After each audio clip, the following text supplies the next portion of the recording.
সেদিন 64 বিধি অনুযায়ী অ্যাটর্নি জেনারেল নিয়োগ দেওয়া হয়েছিল 6 আগস্ট। মাননীয় স্পিকার, এই সংসদে প্রশ্ন রাখতে চাই, তৎকালীন বর্তমান রাষ্ট্রপতি চুপ্পু, তখন বলা হয়েছে অ্যাটর্নি জেনারেল নিয়োগ দেওয়ার ক্ষেত্রে প্রধানমন্ত্রীর সাথে আলোচনা করতে হবে। সেদিন কোন প্রধানমন্ত্রীর সাথে আলোচনা করা হয়েছিল সেটা আমাদেরকে অ্যাটর্নি জেনারেল জানাবেন। আমাদেরকে অ্যাটর্নি জেনারেল জানাবেন যেই হিয়ারিংটা হয়েছিল এই হিয়ারিং এ উনি উপস্থিত ছিলেন কিনা। তখনকার সময় যিনি প্রধান বিচারপতি ছিলেন ওবায়দুল হক, তিনি তখন কোথায় ছিলেন?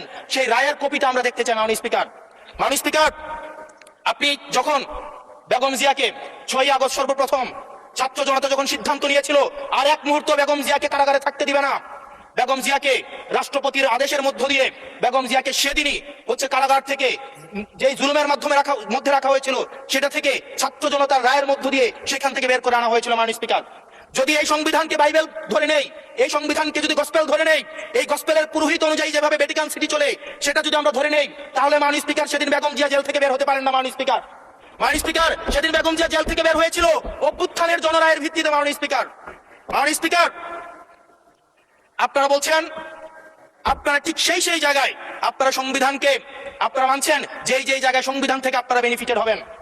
মাননীয় স্পিকার, গ্রামের ভাষায় কথা আছে, বলতে চাই না যে গাং পার হইলে মাঝি কোন দুলা ভাই।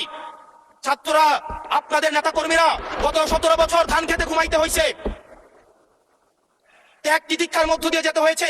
মহাসচিব কান্না করে বলেছে তাদের নেতা কর্মীরা ঢাকায় এসে রিক্সা চালিয়ে জীবন নির্বাহ করতে। এক মিনিট বলেন। মাননীয় স্পিকার, আজকে দেখেন, আজকে লক্ষ লক্ষ নেতা কর্মী তাদের রক্ত দিয়েছে।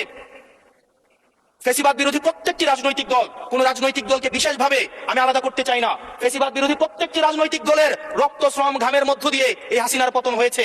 এই হাসিনার পতনের পরে যখন জনরায়, মাননীয় স্পিকার, যখন জনরায় কখনো কেতাবের কাছে মাথা নত করে না।